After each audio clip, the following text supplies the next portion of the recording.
Wednesday nights are often a huge milestone in the week of a worship leader. This is most often the night that we're working with our teams of volunteers trying to prepare for the next weekend of worship. And so once Thursday comes around, it's time to shift gears. And we've discovered in our conversations that Thursday can be a good day for us to look ahead as we're making plans for the next big thing that's coming up, whether it's a sermon series, new season in the Christian calendar, anything like that. It's a great day to plan ahead on Thursday, but it's also a great day to consider your volunteers. You know, we often say that liturgy is the work of the people. So anything that we're doing in worship, in Christian worship, it is including everybody. It is all of our work. And as a worship leader, whether you're full-time, part-time, or volunteer, it can often feel like it is all on your shoulders to complete. So Thursday is a great day to consider, what are these things that I can give away? What is not mine to do? What are some ways that I can empower other people around me to continue their work in the ministry that we're leading? So as we think about Thursday, what thoughts would you all have? I would say in bivocational world, I don't have a Thursday necessarily, but I still have that same sentiment and that heart that comes through when it comes to empowering volunteers. One, give them a voice, right? And so, you know, if I'm asking someone to do something, I think I mentioned in another video about my sweet little Lizzie. And so she did her song, played the piano. And so how can I empower her in that? And so, one, get her some piano lessons. That's an easy start. And then second, instead of offering up the song next time, ask her what song has been on your heart. So this starts this cognitive reframing for her. Let me think about this, because it's not I'm going to be prescribed something to do, but how God might be talking to me. And I value that. And being able to say, I value how God speaks to you. And so, you know, it's the whole idea of empowering their voice, their sense of connectedness and belonging in the journey of grace that we're all on. And so I think that for me, for us, that is how we tend to navigate. So as with most of you, I have been doing this for many, many years in different contexts. And knowing how to do it comes natural, right? Knowing how to do it doesn't necessarily come natural for the next person. And so it can be easy to look for the person who does it a lot like me. But that then would be just my voice in the church. And so again, augmenting the voices of other volunteers becomes super important because it becomes the shared journey. And again, that's a huge value for us. Like many other Nazarene churches, we follow those, hopefully all of our churches, we follow those three values that are ours, right? We are a Christian people, a holiness people, and a missional people. And we added two more. We're a welcoming people and we're an all-in people. And we know it ain't grammatically correct, but that's okay. We doing us, right? But being an all-in people means that every single one of us has something to contribute to the journey of grace. And what does that look like? And so, you know, really allowing that to be spoken. I shared a little bit with just in our conversation. We have a guy in our church who I have no doubt that he will accept the call to preach at some point. I have no doubt. He don't know it yet, but that's okay. It's okay that he doesn't know it yet, but we asked him to do announcements. And so he did the announcements the first time. He read each announcement. He did the announcement the second time. He read each announcement. And then he said, this is how God is speaking to me this week through this verse. And he gave a Bible verse before we transitioned into call to worship. So, hey, we need the announcements read. However you want to do them, go for it, sir. Just here are some guidelines, and then allowed him to do what he does, right? And so, you know, I look forward to the time I can text you guys and say, hey, remember I told you about that guy? This is what happens. But that's how people, you know, we talk about volunteers. Hopefully it's more than just this idea of getting people to volunteer to sing in our ministries. They're volunteering to participate in a means of grace. They're volunteering to participate in the journey of faith. They're volunteering to participate in their own faith journey as they are being transformed into his image. And so it's a really huge ascent that we're all helping them take, and it becomes super important. It really isn't just to get this song down right. That's such a small piece of it, such a small piece of it. But we are a part of the faith journeys of individuals who God is working through, and we gotta lend voice to that. And sometimes it don't turn out right. Like, I'm gonna be the first one to tell you, sometimes it don't turn out right. And you'd be like, that is not what I had in mind. Like, we were talking about communion and here you talking about doing other things over here. Like, and not that we have other people serve communion, but sometimes it don't turn out right, and that's okay. That's what guiding and correction in the discipleship journey is for. And so we are not gonna get little us's. There's not another Sharon Norman. There is not. God didn't create another one, and he did that on purpose. I'm not a twin, right? And even then, there still wouldn't be another Sharon Norman, And so it's important to understand that as we are helping people in their journey, as they are volunteering and giving of their time, God has something uniquely designed for them. How can we help them in their journey of contributing that to our shared work? Yeah, at that point of discipleship, right? I would much rather have the conversation about, oh man, this didn't turn out right, than get stuck in the fear of not even making the ask to discipleship, to open the door, to give. And I think one of the most powerful ways you can frame something to somebody is, I see this in you. Have you ever thought about? Because it's a couple of things. It's number one, it's an affirmation from somebody who has authority in their life to be like, man, you actually see? You see me walking around here? And then the other thing is it's just a value statement, right? It's just meant there is more for you to do. So let me invite you into this work that we do together. We continue to talk about how it's communal, but I mean, there's just such power in getting to the point where you can have the conversation and then you can take the next step. But a lot of us just park it. Well, I don't think this is going to work out, or I don't think they're going to say yes, or I don't think, and we just hide behind these excuses that are hurdles to this. Really, what is a discipleship invitation to say, come along, let's do this together. So I think that's really well framed. How you're like, hey, it might not have turned out this way, but that's the beautiful conversation to have, because that's how the Lord and the Holy Spirit begins to work in that context, rather than me sitting here like, I wish somebody would come help me. Yeah. Right? Yeah. And really, when we don't have those conversations, I feel as though that's when I'm operating in a scarcity mindset, that I'm the only one that can do this, or they're not going to do it in the way that I want them to do it. And it's so easy to think like that, instead of seeing, like you said, empowering people, seeing the gifts and graces that God has given them. And because I would say every one of us sitting here can look back and say, we were given an opportunity at some point to do something in our home churches that we were raised in. Someone said to us, hey, you're gonna sing a solo. Like, okay, I'm gonna do it, or you're gonna do this, you're gonna do this. And someone empowered us in that way, and which led each of us probably to our calling and ministry.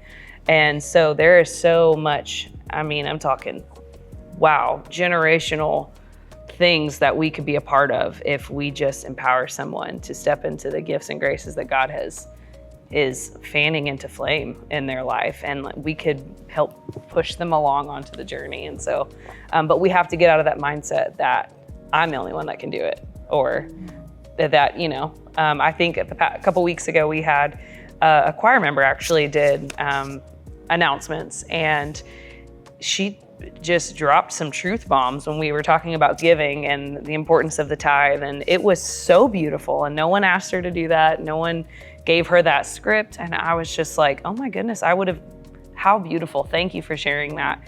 And so, yeah, wow, there's power in being able to empower our people in that way. And Michelle, you touched on something that, if y'all allow me to be a little transparent about things how we grew up in the church and someone giving us the space. Carolyn Quinn, and it gets me all teary when I think about it, but I was a girl who would hang out at the bar and do all manner of stuff the night before. and I'd come in smelling like the night before. And she would welcome me in the choir stand, and she would give me opportunity. And she just sowed in my life, even when I was at this place in this journey of faith, this journey of grace, where I was taking advantage of God's grace. And she still made space. Had she not done that for me then, and we can, some would say, oh, no, we don't. Let me tell you, I can tell you what she did for me and how God used her to shape me. And all these years later, the things I have been able to do because she was willing to see past all of the things that were wrong with me. And there was a lot. I could go on, but there was a lot wrong with me. But there was something she saw in me, and she spoke over my life time and time again with a simple thing of, what can you bring to the table this week, Sharon? Am I going to see you this week? Yeah, I'll be here. And I would show up. And eventually, because of her touch in my life and because of how she sowed in my life, I stopped going to the bar. And I could get there on time. And I started joining a Bible study. Because of those things, that goes back to belonging. Talked about belonging. Eventually, I liked the way she behaved. And I started acting like her. And then I believed that I didn't have to live in the shame that I had come accustomed to, and that I was worthy, and that God had something for me. So my journey was literally that she helped me belong. I was a volunteer, and she just said, hey, and I would sing all the time. And, in our world of doing the right things, I shouldn't have been. But she just took me in until I could see what she had been seeing, that God had been showing her about me. No questions asked. And no questions asked. She never, made me feel bad. She never called out what was obvious, that, my eyes are still bloodshot some days coming in. And she'd be like, you know what? You're going to sing the solo this morning. Oh, really? That's what we're doing. Okay. And I would.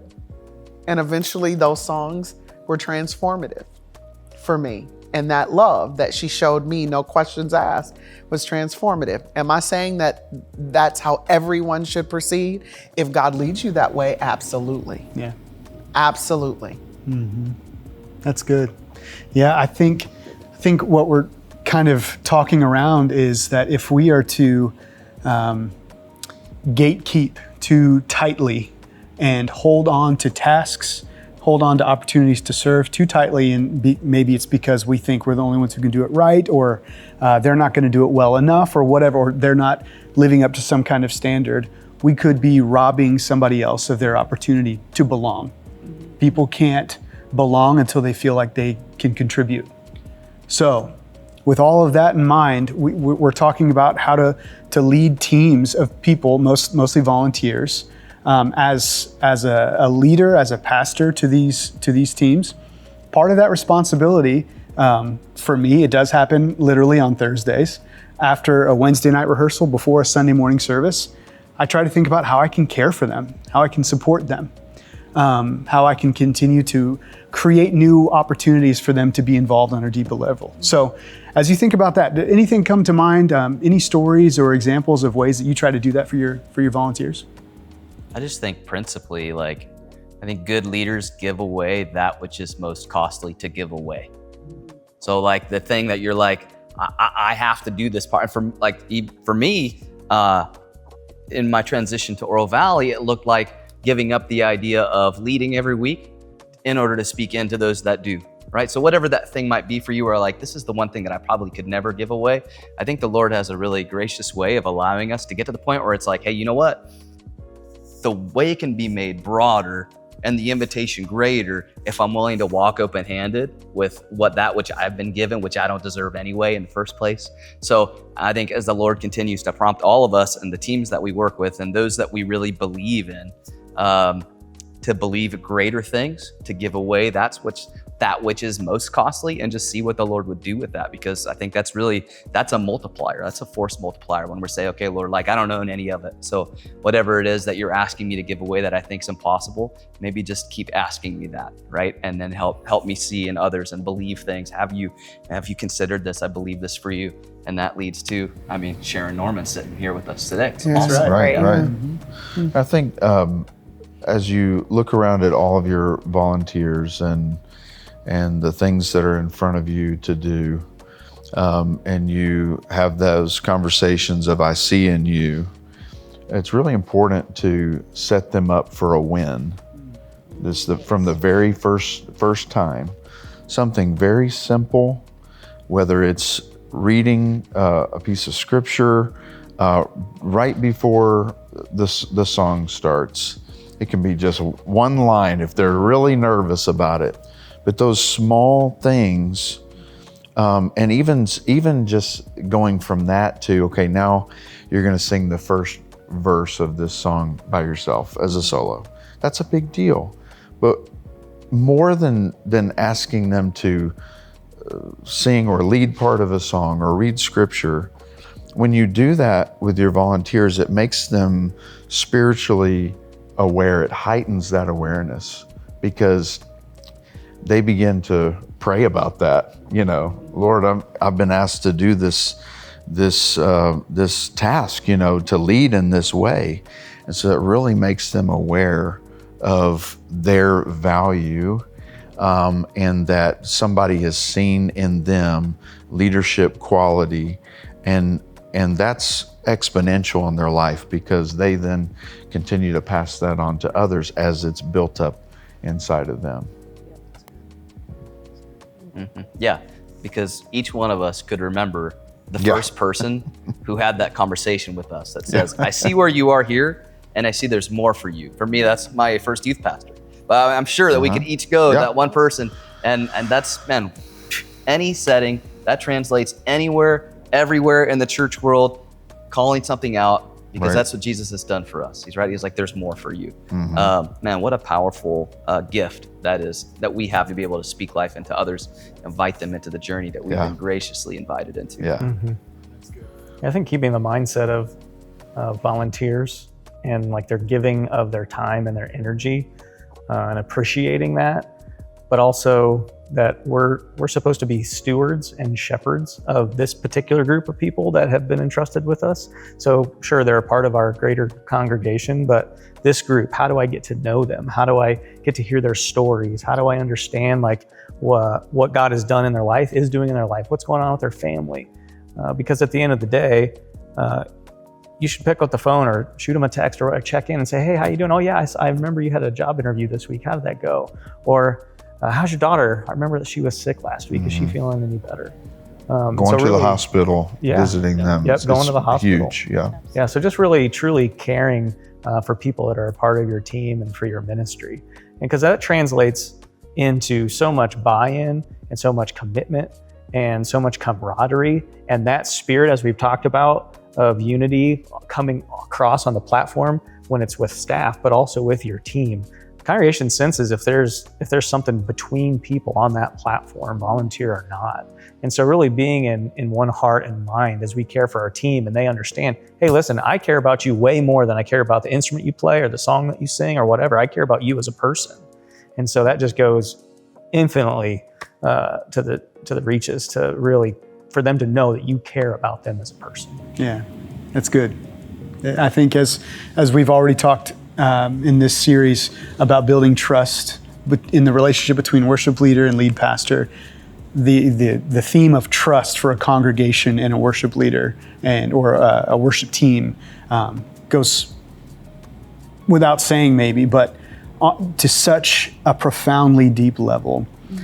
When you're trying to teach a new song, trying to learn a new kind of thing, when you're inviting them to participate into something new, if they know that person who's leading me and who's asking me to step out of my comfort zone believes in me, they know that they can trust you, they know that you know them, there's this permission, this freedom that exists that doesn't exist anywhere else. So, yeah, that's good. Well, thanks for sharing.